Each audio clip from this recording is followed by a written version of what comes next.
일상이란 어떤 것일까요?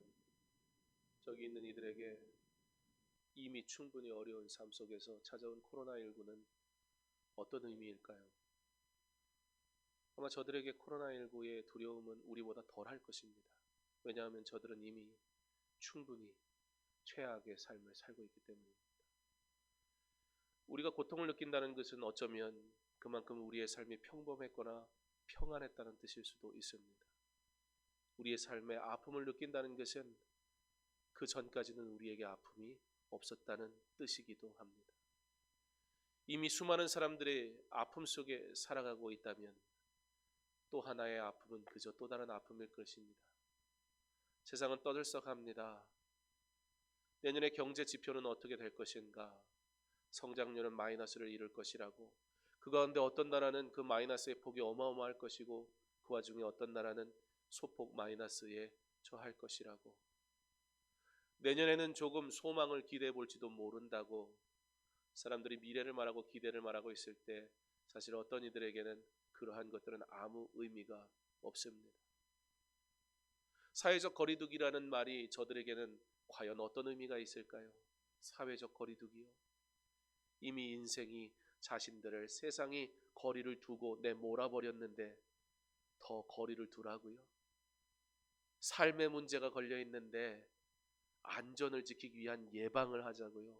사실 그들에게는 배부른 소리에 지나지 않을 것입니다. 재난지원금, 그건 꿈 같은 얘기일 것입니다.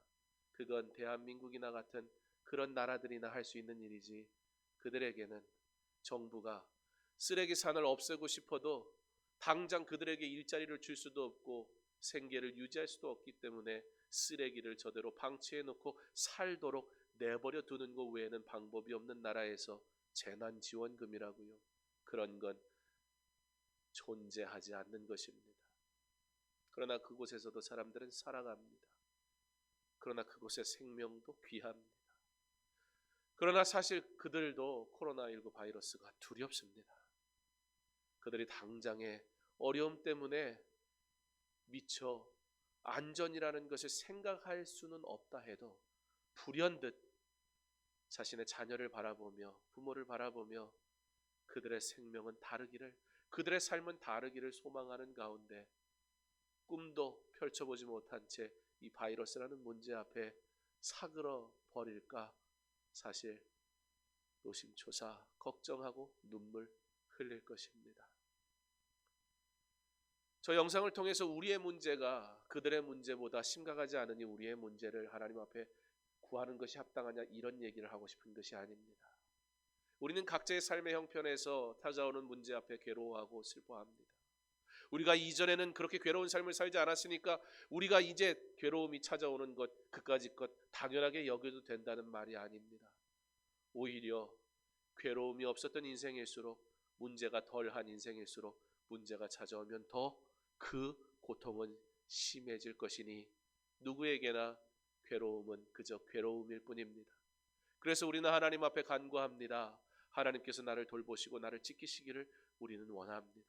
하나님의 시선이 내게 머물기를 소망하고 그의 시선이 내게 머물면 하나님의 은혜가 임하면 나도 하나님의 은혜로 다시 일어설 수 있고 회복될 수 있다라고 우리는 믿으며 간구합니다. 그러한 기도가 우리에게 있는 것은 합당합니다. 그러한 기도를 할 수 있으니 또한 감사합니다. 그러나 사랑하는 성도 여러분, 하나님의 시선이 나와 여러분에게 임한다면 하나님의 시선은 동일하게 그들에게도 임하여야 하는 것 아닙니까? 하나님의 시선은 어떻게 임하는 것입니까? 하나님께서 먼저 된 자들을 부르신 이유는 무엇입니까? 하나님께서 우리에게 허락하시기 원하는 부와 은혜와 성공과 그리고 삶과 일터 그것이 보존돼야 될 이유는 어디에 있을까요? 우리의 간절한 소망이 단순히 우리가 원하는 괴로움의 해결이 아니라 괴로움의 해결을 넘어 채우시는 하나님의 은혜가 결국에는 내게 허락하신 것으로 나에게 허락한 것이 그들에게 채워지는 하나님의 시선이 되기를 간절히 소망합니다. 지난주에 목적 헌금이 드려졌습니다. 그래서 목적 헌금이 드려질 때마다 하나님 이것을 어떻게 흘려 보내는 것이 좋을까요? 기도합니다. 그때마다 하나님께서 이렇게 연결해 주세요. 과테말라 저 쓰레기 섬의 그 마을에 사역하시는 선교사님을 제가 이미 잘 알고 있는 분이 있습니다. 그런데 그 선교사님은 좀 선교사님이면은 좀 선교 보고도 막 해주시면서 협력을 해달라 이걸 하셔야 되는데 잘 안 하세요 그런 걸. 제가 잘 아는 분이지만 못 뵌 지도 오래됐고 지낸 지도 오래됐고 근데 저 내용이 KBS에서 얼마 전에 방영을 한 내용이라 제가 봤어요. 그랬는데 며칠 전에 그 선교사님한테 연락이 왔어요. 기도 편지가 하나 왔어요. 상황이 너무 최악이 되니까 선교사님이 할 수 있는 최선을 다해도 사실 섬기는데 한계가 있는 거예요. 선교사님의 기도 편지에 이런 말이 써 있어요. 그분을 모르는 분 같으면 뭐 그 말 크게 받아들이지 않겠지만 저는 저 선교사님 너무 잘 아니까 어떤 성품인지 아니까 살면서 처음으로 후원 계좌를 적어봅니다. 그리고 딱 보내신 거예요. 사진을 보는데 저는 선교사님의 까만 머리밖에 기억이 안 나는데 백발이 되셨더라고요. 사모님은 얼마 전에 암 수술을 하셨고 몸이 안 좋으세요. 저 지역에 사시면 안 되죠. 수학 선생님이었고 또 유명한 과외 강사여가지고 수학 강사여서 돈을 잘 벌었어요. 그러니까 처음부터 목사가 되려면 빨리 되는 게 좋아요. 늦게 목사가 되셔서 선교지로 나가셔가지고 저는 전도사님일 때 이제 뵀었어요. 그때 막 신학교 다니시고 하실 때. 그 영상 다큐멘터리가 이제 나왔다는 걸 제가 아는데 그래서 제가 우리 전도사님한테 오늘 우리가 본 영상 4분짜리로 편집을 좀 해달라고 그랬어요. 그 전도사님한테 부탁을 한 건 그 전도사님도 이 선교사님을 알거든요. 이왕이면 아는 전도사님이 편집해야 더 정성껏 하지 않겠나, 감사한 마음으로 기쁜 마음을 하지 않겠나 그런 마음이 들어서 부탁을 했어요. 선교사님한테 편집된 영상을 보내드렸어요. 답장이 왔습니다. 마음 써줘서 감사하다. 사실 그런 것들이 좀 준비가 돼야 이렇게 보내고 그래 환경을 알아야 협력도 하잖아요. 너무 저렇게 말씀을 안 하시는 것도 잘못하는 거예요. 그래서 어디로 하나님 흘려보낼까요? 하는데 마침 와가지고 저기로 보내면 좋겠다. 그러나 이제 주중이었으니까 교회는 언제나 주일 지내서 결제하고 가니까 아직은 못 보내드렸어요. 뭐 교회 헌금을 뭐 제가 임의로 뭐 통장에서 빼서 보낼 수는 없잖아요. 그래서 이제 오늘 이제 결제하면 내일 이제 보내려고 합니다. 보낸다는 소리도 안 했어요. 혹시 안 받는다 그럴까봐. 예, 워낙 그런 거 얘기하는 거 안 좋아하시는 분이라. 예, 그래서 그런 말씀도 안 드렸고, 예, 그래서 이제 보내려고 합니다. 사랑하는 성도 여러분, 우리의 문제를 하나님 앞에 구해야지요. 우리의 괴로움도 사실은 무척 괴로운 일인 건 맞습니다. 그러나 우리가 기도할 때 하나님 앞에 하나님의 은혜를 구하잖아요. 하나님 나 봐달라고 그러잖아요. 하나님께서 나를 보신다면 하나님께서는 저들도 보시지 않겠습니까? 하나님께서 저들을 보신다면 우리도 그들을 봐야 하는 것 아닙니까?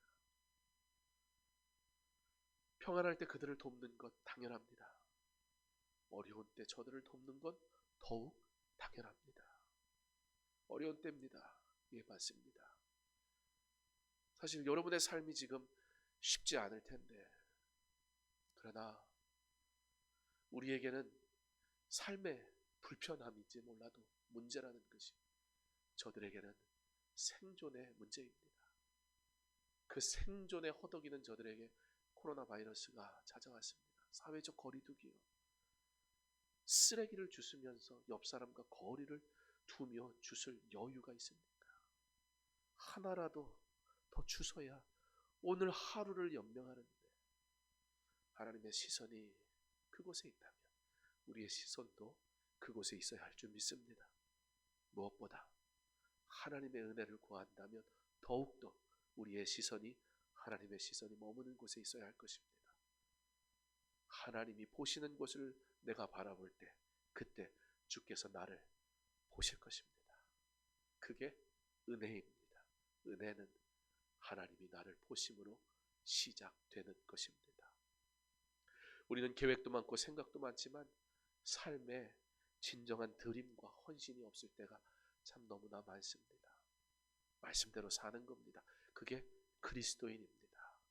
화려하지 않게, 그러나 신실하고 진실하게 예수 믿기를 간절히 원합니다. 그래야 하나님께서 복 주십니다. 오늘 말씀은 그러한 상황에 있는 이스라엘 모습을 보여줍니다. 저들의 생각이 하나님의 생각에 대해 말합니다.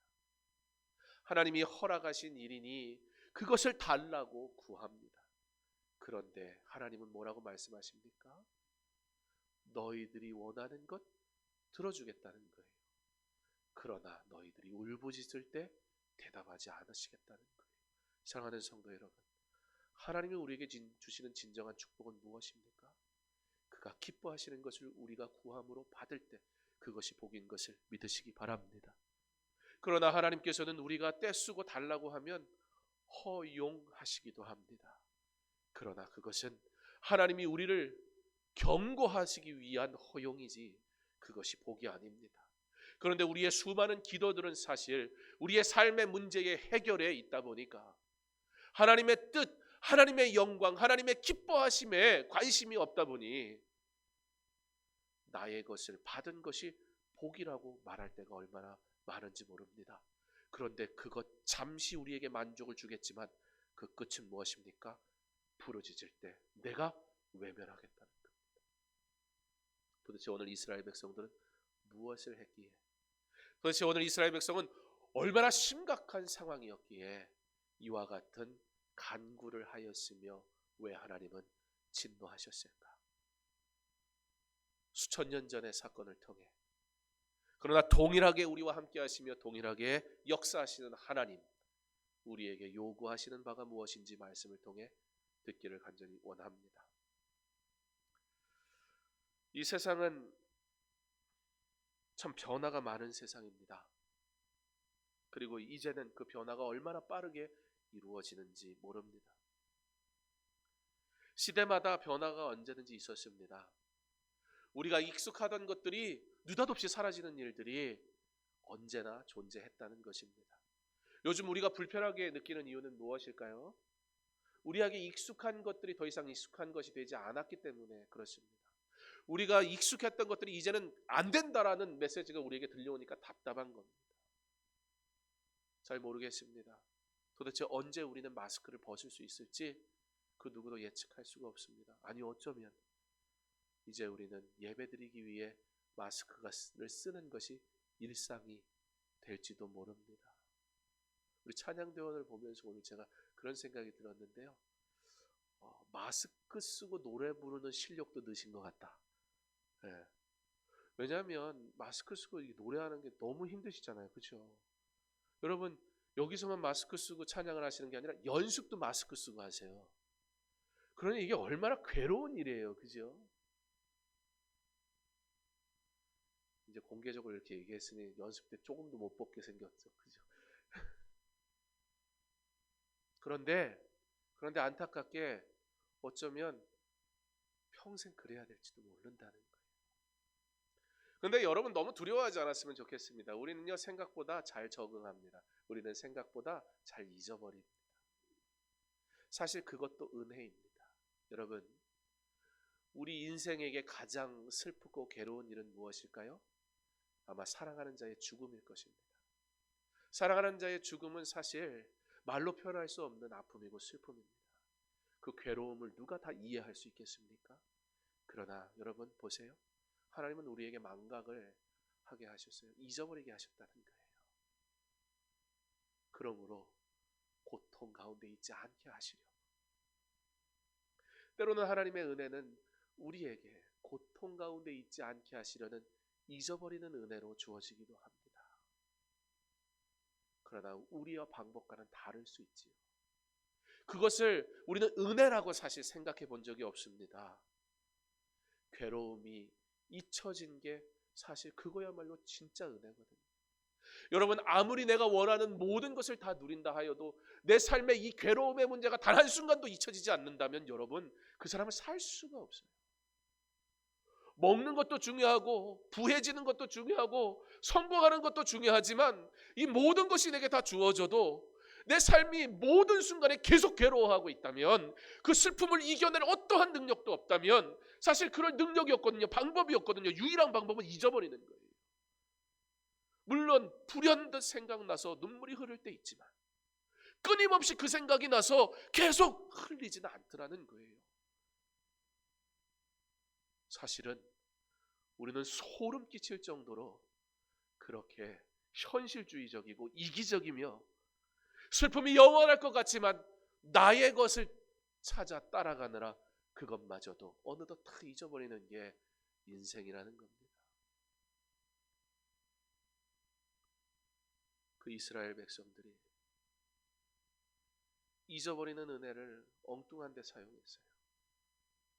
오늘 하나님께서는 말씀하십니다. 저들이 광야에서 방황할 때 내가 그들을 인도하고 구원하고 가나안 땅에 들어오게 하고 정복하게 했던 그 모든 것들을 잊음으로 사무엘아, 너를 버린 것이 아니라 저들이 나를 버린 것이다.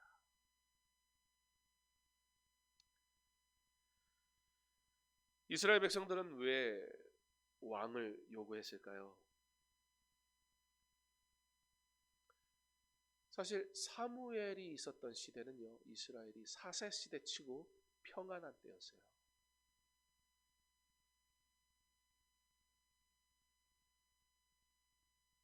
사무엘의 통치 시대에 평안했던 이유는 성경은 사무엘상 3장 10절에 이렇게 말씀합니다.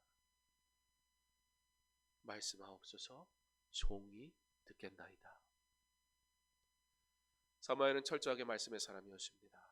위기의 때에 우리는 다양한 것들을 생각할 수 있습니다. 어려우니 이렇게 하고 저렇게 하고 이렇게 하는 것이 지혜롭다고 말할 수 있습니다. 다양한 전략과 방법들을 얘기하는 게 우리입니다. 그런데 그때에 진정한 평안을 누렸던 때가 어떤 때였느냐?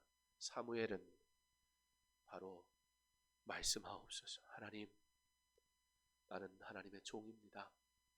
종은 말씀하시면 말씀한 대로 순종합니다. 그것이 사무엘의 통치의 방법이었어요.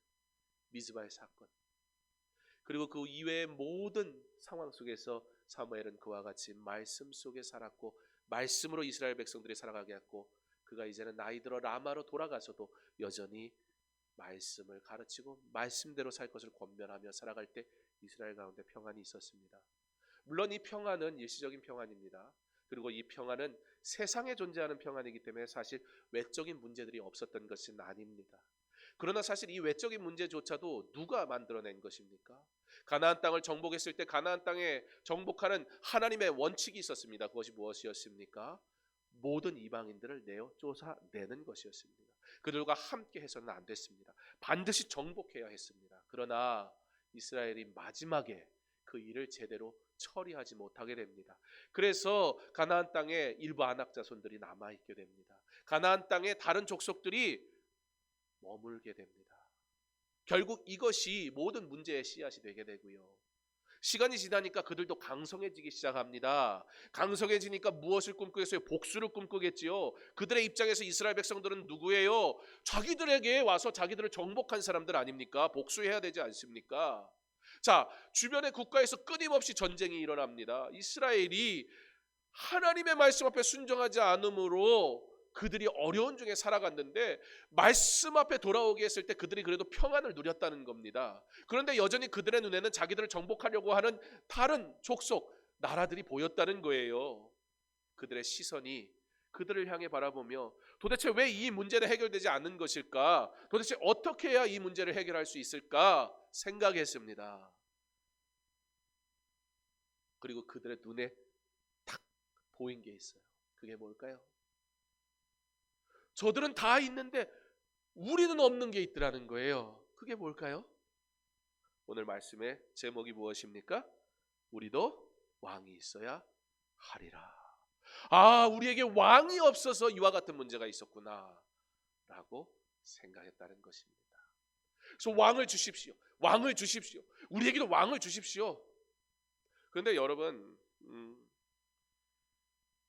물어보고 싶습니다. 이스라엘 백성들이 왕을 달라고 하는 것은 해서는 안 될 일일까요? 해도 되는 일일까요? 해도 되는 일이었습니다. 왜 그럴까요? 신명기 17장에 가서 보면 하나님께서 이스라엘 백성에게 이미 말씀하셨어요. 너희가 이제 가나안 땅에 들어가서 하나님께서 왕정 시대로 이스라엘이 살아가게 될 것을 이미 말씀하셨다는 거예요. 자, 그러니 하나님이 왕정 시대에 대해, 그래서 왕정 시대를 시작하기 위해 어떠한 제도와 어떤 규례가 있어야 되는지 하나님이 신명기 17장에 쫙 말씀을 하시거든요. 그러니까 신명기 17장은 왕을 세우는 방법, 왕을 세우는 때, 이런 내용들이 쫙 기록이 돼 있어요. 그리고 오늘 우리가 읽은 말씀은 왕이 세워지고 나면 이제 그들이 경험하게 될 실제적인 삶의 모습이 어떠한 것일지 구체적인 얘기들 하고 있는 거예요. 근데 이 얘기들을 들어보면 뭐예요? 세상의 관점에서 보면 뭐 10부장도 되고 1000부장도 되니까 성공하는 거잖아요. 그러나 결국은 뭘 얘기하는 거예요? 위가 있다는 거예요. 사람과 사람 간에 위가 있고 아래가 있고 주인이 있고 종이 있고 사람과 사람 간에 계층이 나눠지고 계급이 나눠지고 누군가 누구를 섬겨야 되고 내가 수고한 것을 사람에게 바쳐야 되고, 그게 바로 왕정 시대의 조건이라는 거예요. 그러니까 하나님이 말씀하셨지만 사실은 하나님이 기뻐하시지 않은 일이었다는 거예요. 자, 여기서 문제가 되는 것입니다. 우리가 하나님 앞에 기도하고 간구하는 것들이 있습니다. 하나님 앞에 소망하고 하나님께서 이루어 주시길 간절히 원하는 것들이 있다는 말입니다. 그러나 우리의 기도는 반드시 하나님이 들으시기에 합당한 기도여야 합니다. 하나님이 기뻐하시는 것이어야 합니다. 그렇지 않으면 그 결과는 무엇입니까? 아들이 아버지께 부탁합니다. 아버지, 나도 이제 장성하였으니 나의 분깃을 내게 주십시오. 내가 알아서 살아가겠습니다. 무슨 얘기예요? 탕자의 비유죠. 그 아들이 그 아버지께 그것을 받아서 갑니다. 그리고 자신의 삶을 삽니다. 한 가지 변하지 않는 사실은 그는 그 아버지의 아들이라는 것입니다. 그런데 보세요, 여러분. 그 아들이 나중에 무엇이 꿈이 됩니까? 모든 것을 탕진하고 이제 아무것도 없을 때 그가 내가 종이라도 돼서 빌어먹고라도 살아야겠다 갑니다. 돼지에게 주는 주염 열매를 그걸 먹으려고 했더니 거기 주인이 이거 돼지 주는 건데 어디 네가 이걸 먹냐고, 그것도 못 먹게 합니다. 그걸 보면서 무슨 생각이 드냐면 아버지 생각나는 거예요. 야, 우리 아버지 집에 있는 종들은 이 사람들하고는 비교도 안 되는 대우를 받는데, 그 생각을 하니까 이 사람이 꿈이 생겼어요. 꿈이 뭐예요? 나도 우리 아버지의 종이 되었으면 좋겠다. 우리의 기도가 이와 같은 경우가 참 많더라는 거예요. 하나님이 기뻐하시는 것을 구한다는 것은, 아니 어차피 하나님이 원하시고 하나님이 계획하시고 하나님께 합당한 기도를 하라고 그러면 내가 무슨 기도를 하라는 거야? 라고 생각이 들 때가 있잖아요. 내가 간절히 원하는 기도는 사실 하나님이 기뻐하시지 않을 수도 있거든요. 그런데 우리 기도하잖아요. 그런데 하나님 뭐라고 그러시는 거예요? 기뻐하시지 않는 것을 구하지 말라는 거예요. 왜냐하면 기뻐하지 않는 것을 주시긴 주세요. 오늘 보면 왕을 달라고 막 떼를 써요. 아들이 아버지 내 거 내놓으라고 막 이러니까, 아이고, 자식이 이기는 부모가 있어요? 아무리 좋게 설명해도 지 생각밖에 안 나잖아요. 막 나 이거 하겠다는데 뭐 너 이거 하다가 또 그만둔다 소리 하면 안 된다, 절대 안 그런다고 그런 뻥을 얼마나 잘 쳐요. 그럼 우리가 몰라가지고 들어줘요? 아니에요.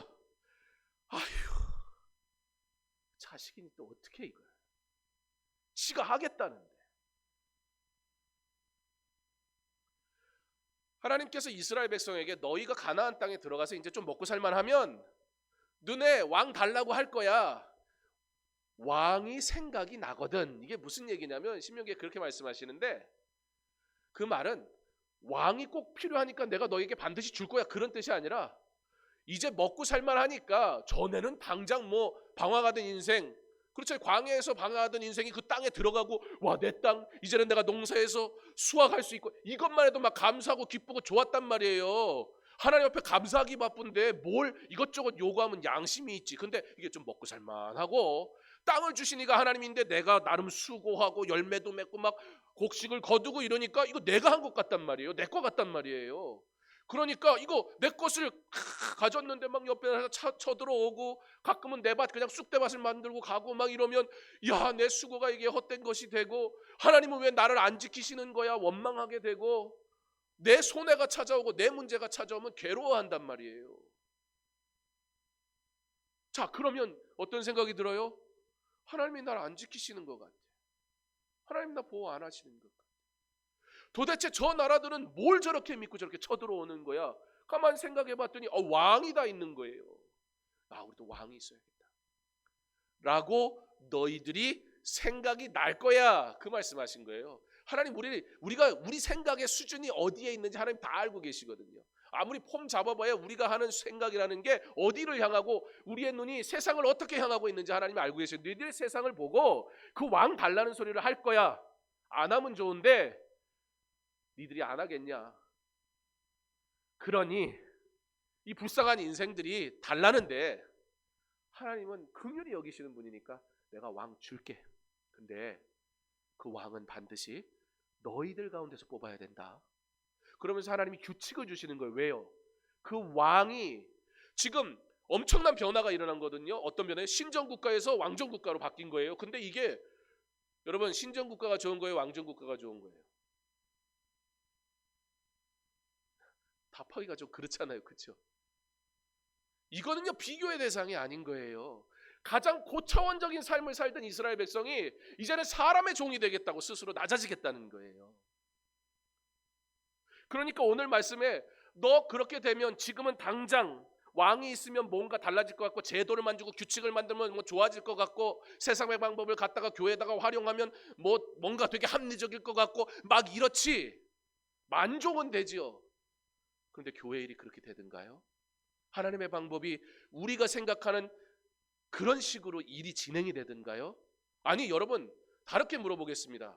세상이 진행되는 방식대로 교회에서 하나님의 일이 진행되기를 바라십니까? 그런 사람 한 사람도 없어요. 이상하죠, 근데. 그런데 내가 하는 방법은 세상 방법으로 하고 싶고, 하나님이 주시는 은혜는 세상 방법으로 받고 싶지가 않은 거예요, 우리의 마음이. 이상하죠. 둘 다 같아야 되잖아요. 이것이 세상의 방법으로 움직이려면 하나님의 은혜도 세상의 방법만큼 주어져야 돼요. 원하십니까, 그걸? 절대요. 우리가 세상의 쓴맛을 보았는데 그걸 원해요? 근데 문제는 뭐예요? 내게 익숙한 게 또 세상이더라는 거예요. 지금 우리는 세상의 것이 잘못됐으니까 들여오지 마라, 그런 얘기를 하는 것이 아니에요. 궁극적으로 우리가 구해야 될 것이 무엇이냐? 이것이 옳으냐 그르냐의 문제도 하나님이 우리에게 지혜를 주시고 삶의 경험을 통해 일하게 하시지만, 그 방법과 전략도 궁극적으로는 하나님이 기뻐하시느냐에 초점이 맞춰져 있지 않을 때 그것은 우리에게 복이 되지 않는다는 거예요. 왕을 구하는 게 잘못된 건 아니었어요. 왕을 구할 거라고 하나님은 우리의 성향, 우리의 생각을 꿰뚫고 계시니까 니들이 이제는 왕 달라고 할 거야, 그걸 아시니까 보호장치를 만드신 거예요. 그러니까 반드시 내가 시키는 대로 왕을 세워야 돼.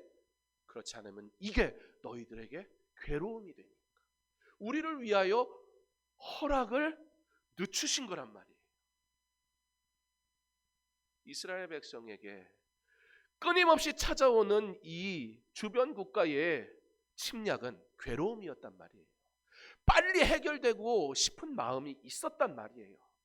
그러나 빨리 해결되는 것보다 더 중요한 건 온전하게 회복되는 거예요. 하나님이 예비하셨단 말이에요. 하나님이 왕으로 세울 사람을, 하나님이 약속하신 거니까 하나님이 왕으로 세울 사람을 예비하셨단 말이에요. 근데 아직 그 사람이 태어나지도 않았어요.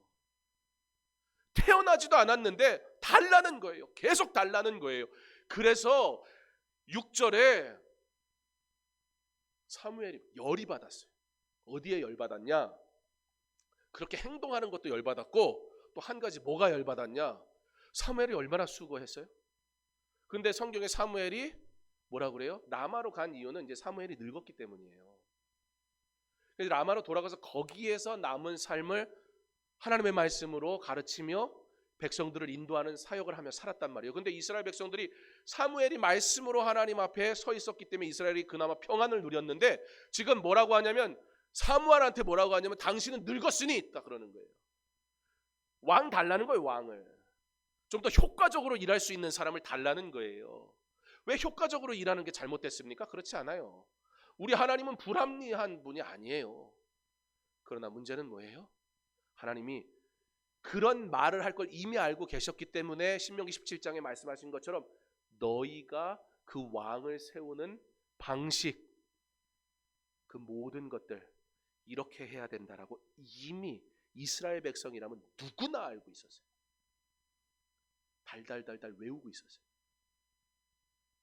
그런데 지금 당장의 괴로움의 해결을 위해 달라는 거예요. 달라는 거예요. 달라는 거예요. 당신은 늙었지 않았냐고. 이제는 왕 달라고. 사무엘이 그 말을 듣고는 괘씸하기도 하고 신경질이 나는데 늙었다고? 아니 지금 나이 먹은 것도 서러운데 늙었다고? 이것들이 여태까지 수고했더니 좀 컸다고 젊은 것들이 말이야. 우리 어르신들 얼마나 수고하셨습니까? 언제부터 그렇게 잘났다고 막 큰 소리 빵빵 치니까 막 기분이 나쁘잖아요. 사랑하는 마음으로 그냥 이해를 해주시는 걸 또 사랑하는 마음으로 이해해 주는 걸 생각 안 하고 내가 잘나가지고 큰 소리 치니까 먹히는 거야 또 이렇게 생각한단 말이에요. 제가 2부 때는 너무 젊은 것들뿐만이 아니라 어린 것들까지 있어서 이런 얘기까지는 못했고 3부에는 어르신들이 많이 계셔서 사무엘이 기분이 확 상했어요. 그래갖고 하나님 앞에 나가지고 기도했다라고는 하는데 6절에 사실 그 기도했다는 것은 우리가 아는 의미에서 기도보다는 하나님 나 엄청 섭섭해요 그러는 거예요. 7절에 하나님이 이렇게 말씀하십니다. 여호와께서 사무엘에게 이르시되 백성이 내게 한 말을 다 들으라. 이는 그들이 너를 버림이 아니요 나를 버려 자기들의 왕이 되지 못하게 함이라. 하나님 뭐라 그러시냐면 사무엘아, 야 이스라엘 백성들이 그렇게 하니까 너 되게 서운하지. 근데 너 지금 너 섭섭하다고 나한테 그러는데 너한테 하는 얘기 아니야. 섭섭해하지 마. 지금 사무엘에게 먼저 하나님께서 경고하세요. 수정하세요. 여러분 이스라엘이 사무엘을 통해서 평안을 누렸을 때 방법이 뭐라고 했죠? 말씀하옵소서 종이 듣겠나이다.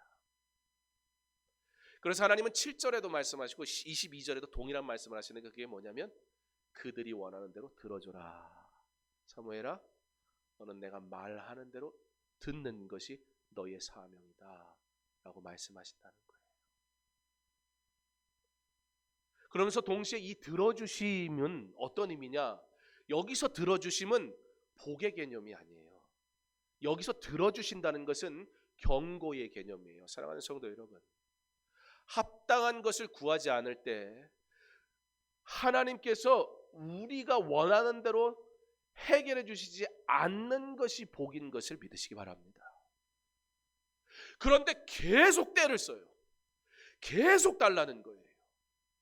그러면 어떻게 하셔요? 사무엘아, 너 섭섭하다고? 아니, 지금 나 엄청 섭섭하다. 저들이 왕을 달래지 않냐? 왕을 달라는 그 근본적인 생각은 그 바탕은 뭐예요? 하나님을 왕으로 인정하지 않는다는 거예요. 이미 그들에게는 왕이 있었습니다.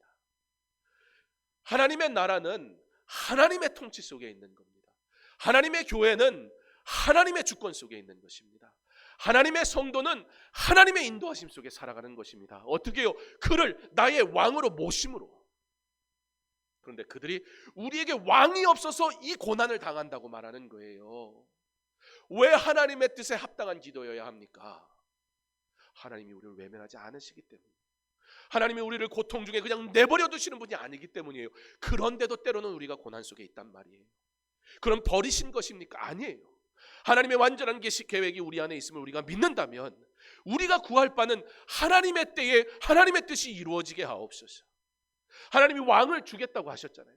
그렇다면 이스라엘이 어떻게 구해야 했습니까? 말씀대로 구해야 했어요. 하나님, 비록 지금 많은 민족과 족속들이 우리에게 쳐들어와서 우리가 고난 중에 있으나, 그러나 주께서 지금까지 우리를 도우시고 지키셨으니 우리의 생명을 주께서 도우실 것을 믿고, 언제인지 우리는 다 알 수 없지만 그러나 하나님의 때는 반드시 올 것을 우리가 믿음으로 인내하게 하옵소서. 내 삶의 때에 이루어지지 않는다 할지라도 오히려 내가 그것으로 실족하거나 하나님을 떠나지 말게 하시고 하나님 말씀을 신뢰하며 하나님의 뜻이 하나님이 가장 원하시는 때에 이루어지기를 소망하는 자가 되게 없어서, 그게 믿는 자의 삶의 자리여야 하는데 하나님이 주라는 거예요. 내가 떼써서 얻은 것, 이루어진 것 있습니까 혹시? 여러분, 두려운 마음으로 있어야 합니다. 이루어지지 않는 것이 때로는 복입니다. 왜요? 정말 은혜를 베푸시기 위한 하나님의 기회를 누릴 수 있는 기회가 남아있는 거니까 계속 달라는 거예요. 그래서 하나님이 그들이 원하는 대로 해줘라 7절에 말씀하시는 거예요. 그러면서 이렇게 얘기해라. 그게 지금 10절부터 내용.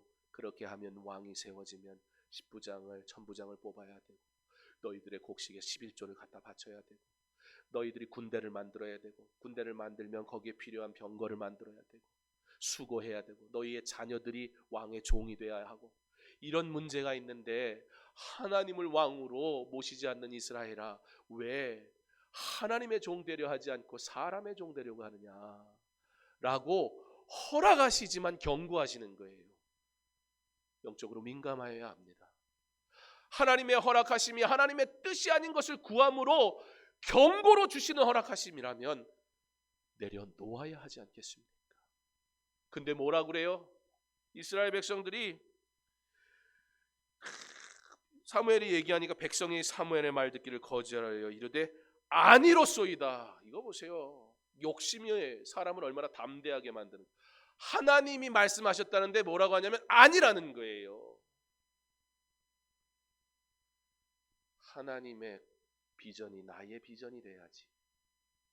나의 비전을 하나님께서 이루어지기 원하면 하나님께서 아니라 말씀하실 때 오히려 우리가 더 목소리를 높여 아닙니다, 들어주십시오라고 우리는 하나님을 대적하는 자가 되어 버리더라는 거예요. 언제요? 지금 이 사람들이 하나님 없습니다 그 소리 하는 거예요. 그게 아니에요.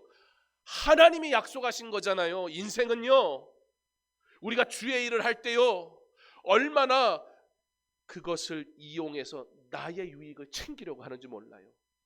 교회를 위해서, 성도를 위해서 라는 이름으로 나를 드러내고 내가 하고 싶은 것을 하려고 하는 방향으로 우리는 얼마나 교묘하게 끌고 가는지 몰라요. 사람은 속일 수 있죠. 어쩌면 와, 저 사람 정말 열심히네 라고 칭찬받을지도 모르지요. 그런데 누가 하나님을 속일 수 있습니까? 하나님이 저들이 울부짖을 때에 내가 듣지 않겠다. 그렇게 세워진 왕이 사울입니다. 그런 왕임에도 불구하고 사울이 초반에는 신실하게 하나님을 의지하니 하나님이 복 주셨어요. 여러분, 이게 하나님의 은혜입니다. 우리를 사랑하시는 하나님의 마음입니다. 때로는 왜 예수 잘 믿는 저 사람들은 저런 괴로움을 당하나 라는 생각이 들 때도 있을 것입니다. 내가 주를 위해 그만치 했는데 왜 내가 이런 어려움을 겪어야 되지? 라고 이해하지 못할 때도 있습니다. 그래서 우리는 실족하기도 합니다. 누군가를 바라보며 왜 저 사람에게 저런 아픔을 허용하시는 걸까? 내가 다 이해할 수 없어서 내 마음이 흔들릴 때, 사랑하는 성도 여러분, 생각하십시오. 무엇을요? 나 같은 존재도 하나님의 은혜 때문에 긍휼히 여기는 마음을 갖는데, 그런 나도 그 아파하는 자를 위해 눈물을 흘리는데 나를 사랑하듯 하나님이 그를 사랑하시는데, 괴로움 당하는 그를 사랑하는데 우리 하나님의 마음은 얼마나 아프실까? 내 감정이 동하니 하나님의 사랑이 없는 것 같아 보인다고요. 내가 생각하는 삶의 축복이 나나 그에게 없으니 하나님이 외면하시는 것 같다. 우리는 믿어야 합니다. 하나님은 반드시 하나님의 때에 그의 영광을 위해 역사하심을. 그러므로 우리는 인내해야 합니다. 지금 나에게 주어진 것이 내게 족하다 고백하며 오직 주 영광 위에 살아야 하는 것임을. 사랑하는 성도 여러분,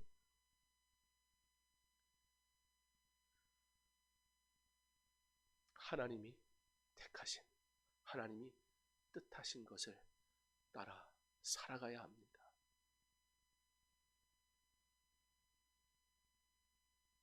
어쩌면 서두에 말씀드린 것처럼 우리는 영영 마스크를 쓰고 예배드려야 할지도 모릅니다. 사회는 마스크를 벗어도 우리는 써야 될지도 모릅니다. 엊그제 또 교회 이야기가 나오더군요. 저희 교단이